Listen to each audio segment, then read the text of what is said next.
Welcome, everyone. I'm Herminia Ibarra, Professor of Organizational Behavior at the London Business School. And our session this afternoon is part of the Jobs Reset Summit, a platform for bringing together leaders across all sectors to address the big questions of the day concerning growth, jobs, skills, and equity. The idea is to create solutions together and to really accelerate action towards more inclusive, fair, and sustainable workplaces, societies, and organizations. Our theme for today, which is the fourth and final day, is equity, inclusion, and social justice. So with today's discussions, we really want to try to get at how the current disruption in the economy, in labor markets, can be leveraged to embed greater social justice and ensure greater opportunity for all. Our panel is about developing leaders for this great reset. We have a fabulous panel with Vijay Eswaran, Executive Chairman of QI Group in Malaysia, Jill Ader, Chairwoman of Egon Zehnder in the UK, Brian Gallagher, President and CEO, United Way Worldwide in the US, and Karen Van Bergen, Dean of Omnicom University and Executive Vice President of the Omnicom Group. Just to give you a flow of the session, we're going to be spending approximately the next 25 minutes or so in discussion with the panelists. At 30 minutes into the session, we're going to be concluding the live stream portion and move into 15 minutes of Q&A with the top link participants. Before we begin, I just want to say we'd love your comments and questions from the top link audience, and you can write those into the chat box. And I'm going to get us started interactively with a poll. The poll is this. Which of the following characteristics, and you can pick your top two, do you expect from a leader? Decisive, empathetic, collaborative, transparent, persuasive, or something else?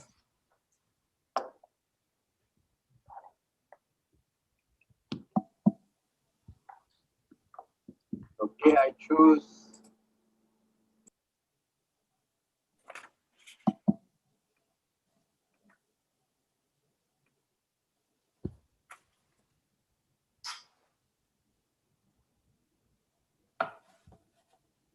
Okay. All right. Very interesting. So empathetic gets the top votes, followed by decisive, transparent, collaborative, persuasive less. And it looks like we got the good adjectives in that. Not many people have written some other ones. So fantastic. And that is a good jumping board for asking my first question of the panel to Jill Ader. Jill, given your line of work, I really like your sense of what leadership competencies do we need these days to navigate, everything, all the consequences of the pandemic, including the fact that our workplaces are changing, including that they're moving towards a more hybrid way of working. What kind of leadership is needed in this context? Absolutely. I think it's about navigating with very human answers. I think that's what I'd first say. I think we're seeing an incredible melting pot of everything that is hitting us in this pandemic. And what that is causing is a meltdown of some leaders, whereas others are rising to the occasion and shining. So I think what we're going to see is more demand for leaders and less supply. That's what we're already seeing. The hard stuff continues, hard in inverted commas, continues to be really important. So resilience, delivering results, performance, all very important. But actually what's coming to the fore is the importance of the soft stuff, which is really hard. So that's the human factors, the care, the compassion, the trust. And I think overall, I'd say that leaders have got to look at what's the psychological safety and trust that I'm generating now, and gauge every one of their actions and behaviors by looking at that psychological safety and trust. So we see 3 or 4 shifts going on. One is from invincibility, and I agree people have to be decisive, but not recklessly decisive. So it's actually going from invincibility to vulnerability or humility, however you like to talk about it, because leaders don't know all the answers now, and people have to feel engaged. and they have to be able to talk about their fears.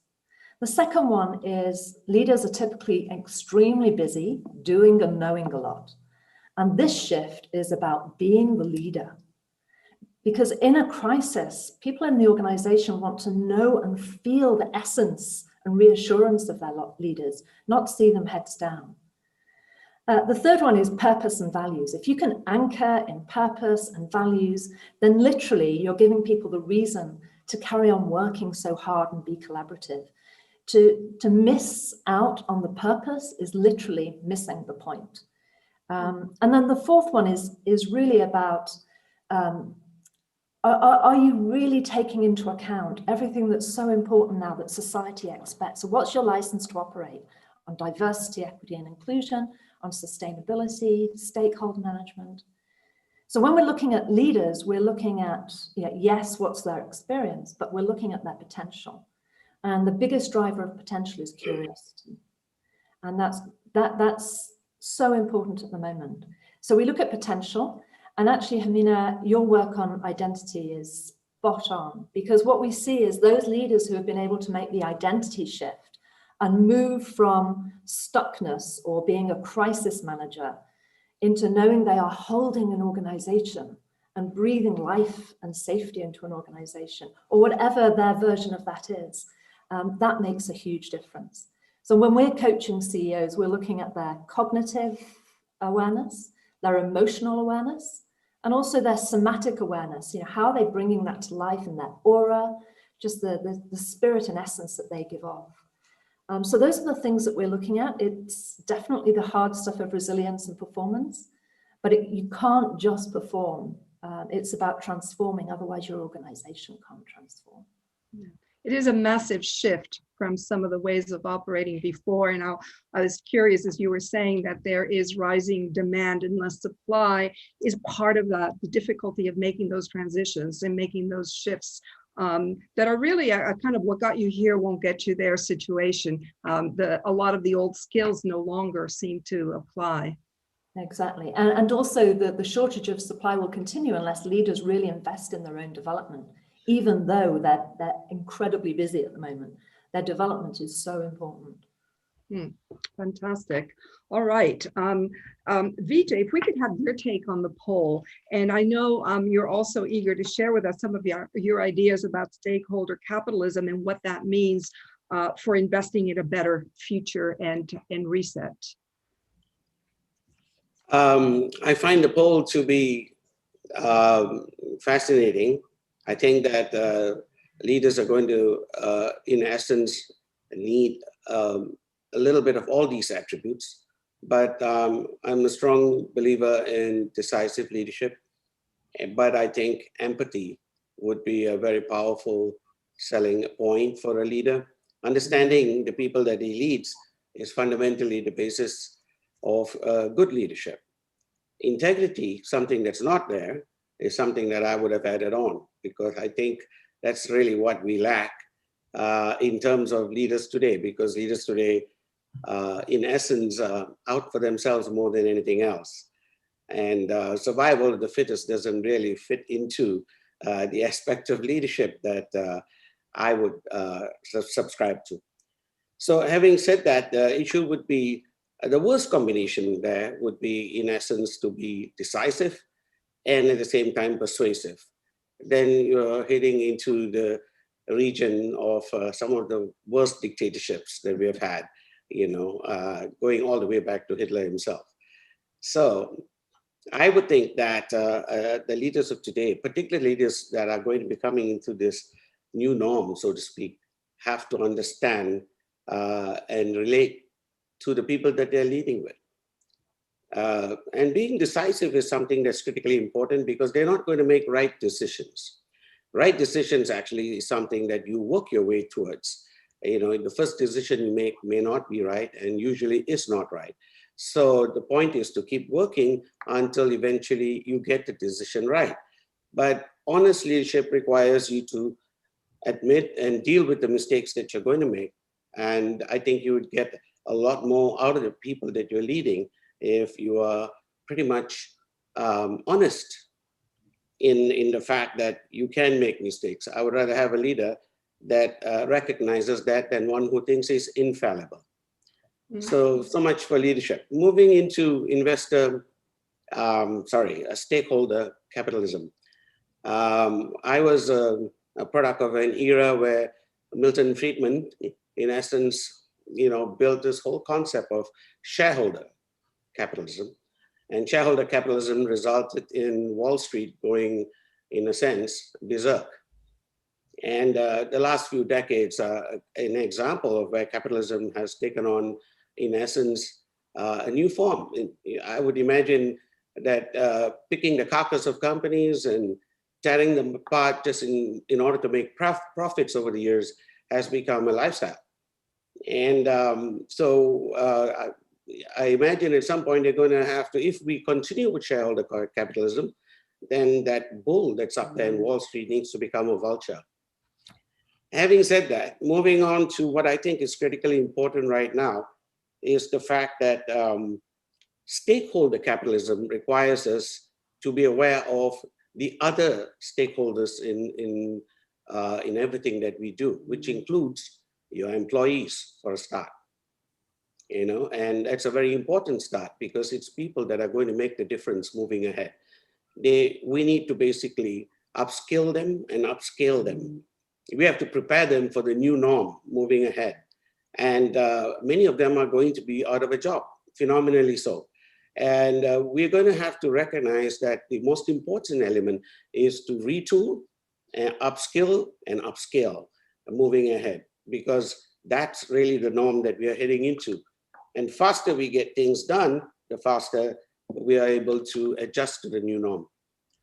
In terms of the company, QI, we are an e-commerce based platform and we are scattered across 4 continents, and we have close to 15 million people in the database. So we need to be in constant engagement. So the empathetic part of leadership is very critical.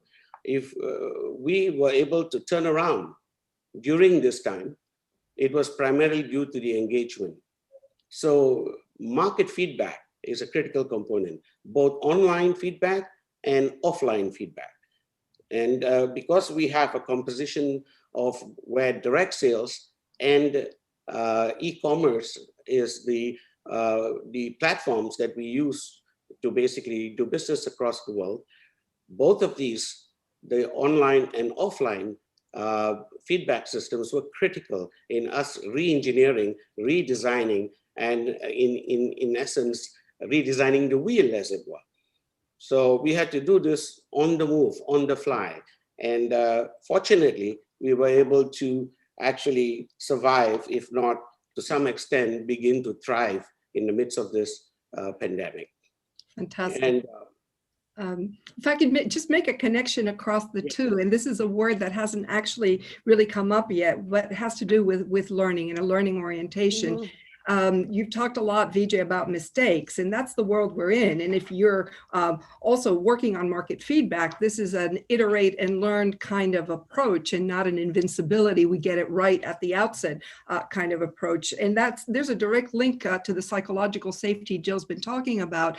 The research on that says very clearly from Amy Edmondson, you frame for learning. You don't frame for getting it right at the outset. You frame for learning, and you make a shift from being what Satya Nadella called know-it-alls to learn-it-alls. And that's I'm already seeing that as a strong theme across our comments. I'd like to turn next to Brian. Brian, you've got some examples for us of some innovative leadership practices that you're seeing help build resilience in this context. Can you share a bit of that with us, please? Sure. Well, let me first say that, kind of building on Vijay and Jill's comments, I think the leadership and the reset has to begin and be centered in rebuilding trust. Trust in institutions across the world, for sure, government institutions, businesses, even NGOs, media, have been crushed over the last number of years. Inequality has been a big issue across the world. There's a question of globalism, and am I benefiting by all this economic activity, or is it some narrow portion of leaders that are benefiting? So we've got to begin with thinking about trust. The societies and the countries that have the highest trust numbers have the lowest inequality, and then have a sense of collective purpose. And so the examples really, for me, center there. Secondly, and to the point of the examples I want to bring forward, once you focus on trust, the way to sustain it is to focus on people-designed systems. The pandemic and the economic fallout has laid bare in many countries, certainly here in the US, that our systems have failed, and that you can have a healthcare system that's high quality, efficient, just in time, but is a horrible response in a public health crisis. And so putting people first, and the way people define their success is personal safety, economic security. I don't want to get rich. I just want to be able to sustain myself and my family. A sense of purpose. If you don't have a sense of purpose, you drift. And then connecting to something larger in community. And if you're not connected to something larger, you're going to find yourself radicalized or off the economic track and become a drag on society, not a contributor. A couple of examples. Mark Benioff, the founder of Salesforce, headquartered in San Francisco here in the US. San Francisco, like a lot of cities in the US, has a huge homelessness issue. And the leadership that Mark showed was being supportive of a tax referendum to tax businesses more in order to provide more support services to people who are chronically homeless. That's putting people first. There's an economic interest for Salesforce and businesses in San Francisco, but for a corporate leader to say we should be taxed more to provide more services to folks who are homeless on the street is the kind of leadership and example that I think builds trust and confidence. I visited a number of countries the last, starting 2 years ago, looking at migration patterns, and I can't get into all of them, but I think what German Chancellor Merkel has done, and her government did and has done in terms of dealing with the refugee crisis, is an example of unbelievable leadership. That was a political risk to accept that number of refugees from the Middle East, mostly Syria. And when you visit into in Germany to see how they're trying to integrate these new refugees into society, it's universities, it's businesses, it's NGO, it's government, and it's making sure that these new refugees become part of German society. It was a huge, I think, unbelievable example of the kind of leadership that we need going forward. In both Mark's case and in the Chancellor's case, they took huge risk, got outside their comfort zone, and went across sectors. Last thing I would say is everything has to, it's not surprising to me that the poll would say collaborative. Everything has to be cross-sector now. It has to be around inclusiveness. If you're not focused on your employees, on your citizens, on your customers, and building the systems for them and not for you as leaders, long-term will fail. Last thing I would say is this can't be short-term. The Great Reset is not going to happen in 60 days. It's going to be the Great Reset and the Great Rebuild. And in order to rebuild differently, we've got to reimagine the future. And it can't be a race to the bottom. It has to be an imagination to something different. Yeah. Thank you, Brian. I'm hearing one very clear indicator towards action, and that is to both get higher trust and a greater sense of collective purpose. Action against or towards lowering inequality is probably a best bet for a leader. Karen, I want to turn to you next. I don't know if you'd like to comment on the poll, but I particularly want to ask you a follow-on on this, which is how can we ensure equity and inclusion remain front and center in this time of crisis when it can be so tempting to say this is not of the essence. We've got to get things better before we can focus on those luxury items. Yeah, no, with regard to the poll, I was definitely decisive, empathetic, and I wanted to add collaborative, but I wasn't allowed to do a third one. I love the integrity as well that Vijay said. I think if Brian already alluded to it, if the current crisis had made one thing crystal clear, is that the lack of equity has had a devastating impact on the global population. And therefore, in this time of crisis, there are two arguments to double down on addressing equity. The first one is a moral one. Because of that devastating impact, companies, the private sector, is able to have such a positive impact on the communities in which it operates that we need to really continue to support any initiatives for equity, for a moral obligation. But there's overwhelming evidence that it makes total strategic business sense, that when you have diversity, which cannot exist without equity and inclusion, that you come to better business solutions and better long-term business impact. So, and I would say now more than ever, and Brian again alluded to it already, how a company shows up in this time of crisis will have a long-lasting impact on its stakeholders. Current employees, future employees, consumers, anybody else who's a stakeholder in your company. So you have to think about the actions you take. And there are companies that have stepped up. And personally, you know, I work for Omnicom. I was incredibly proud of our company that in July, our CEO stepped up our efforts on diversity, equity, and inclusion, and published our we call it Open 2.0 plan that has 7 very concrete action points to create systemic equity across Omnicom. And the most important one is that he laid out accountability up to the highest level himself. And I think that's how we need to operate in a time of crisis.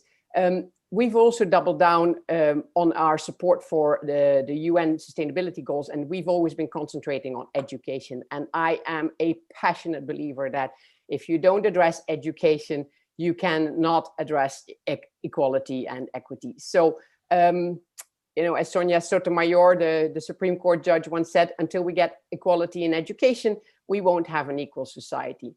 So I think all of us need to double down in this time of crisis. I love the fact that we can talk to each other, share best practices, and continue to learn, because we haven't found the solution yet. So we need to share best practices and be accountable to each other. Can I ask you a follow-on, just specifically, you know, just recently, I have been reading just a spate of different studies coming out, just showing how a lot of the things we try to do in organizations to somehow fix or mitigate the problem of inequality, of diversity and inclusion just don't work. Yeah. And, you know, at the same time, we've got this crisis here that has mobilized us in so many ways. You know, look at all we can do online that we never thought possible. What becomes possible as a result of this crisis that can have better chances of getting the kind of impact we've been trying to achieve for so long? So I would say the transparency. I would say that talking to each other, being very open about what works and what doesn't work, and really take accountability for the role we can play. You know, there's again, yes, it's easy to say, well, we shouldn't do trainings, etc. I think we should do we should keep doing the trainings that have a positive impact. But I think I am a firm believer in sharing best practices between companies and organizations, and talking to each other, and then engage all your stakeholders in that discussion, and first and foremost your own employees. Fantastic. We have a few minutes to just kind of talk across and to each other. Lots of really interesting inputs that really keep bringing me back to the question of how we learn from each other and how we learn from the different sectors, and how we not assume that we're going to get it right at the outset, and just kind of practice an approach in which we get better at learning. Anybody want to jump in and add to this? And also, the transparency wasn't at the top of the list, but I see that also coming in as a really important factor in trust, in learning. What can we add, especially around examples of what's bringing these new leadership models to life? Yeah, go ahead, Brian. Go ahead, Jill. Jill, go ahead. I was just going to say, being very honest with ourselves about what are the stories we tell ourselves, both as individuals and as companies. Because sometimes we tell ourselves things. I was talking to a CEO this morning where we'd just done a very diverse search for him. And I said, did you make any compromise? And he said, no, but so many people tell me that there isn't diversity out there, or we tell ourselves stories, and I think we have to be really curious about those stories. Mhm. What I was gonna say is, in terms of learning as a discipline, I'm not sure we know right now how we create knowledge in this time. So we have the historic. I don't mean academic as in terms of scholarly academic, but a kind of a disciplined event learn. But we live in a just-in-time exchange of information and artificial intelligence that is at breakneck speed, giving us input as leaders, as citizens, and we're not sure. My guess is that the way we've created knowledge historically is too slow, and the way that we're exchanging information and, in quote, learning is really not knowledge quite often. It's just exchange of information. And so the question becomes, I think, how do we create disciplines to exchange in real time with large numbers of stakeholders in order to create an understanding and knowledge? If you look at, I was in a meeting recently with mayors of large cities across the world, and they're using digital technology to allow their citizens to talk to them in real time and to watch patterns of behavior so they can change trash pickup or mass transit routing and so forth. That's knowledge. And this idea that we can sit together and tell you what we did 8 months ago for you then to learn to then do something 8 months later is just not the way the world works today. Great example. I'm going to turn to VJ quickly. We're going to need to wrap up this portion in about a minute and a half. And I'd like to get a few last words from VJ and from Karen. Well, in terms of diversity, it's important to remember that both in terms of our workplace, as in terms of employees, as well as customers, there is tremendous changes actually occurred right now. And that's simply the fact that we have to deal with the millennials, we have to deal with the centennials, and now the Gen Alphas and all of that. And these people are the people who are inheriting all of these issues that we have encountered up to now. And their thinking styles and difference is something that's very important to take into account, because they are different. Okay, I'm going to go to Karen with our last couple of minutes, but I think you're saying, VJ, we've got a lot of material to work with out there. Karen, please. Absolutely.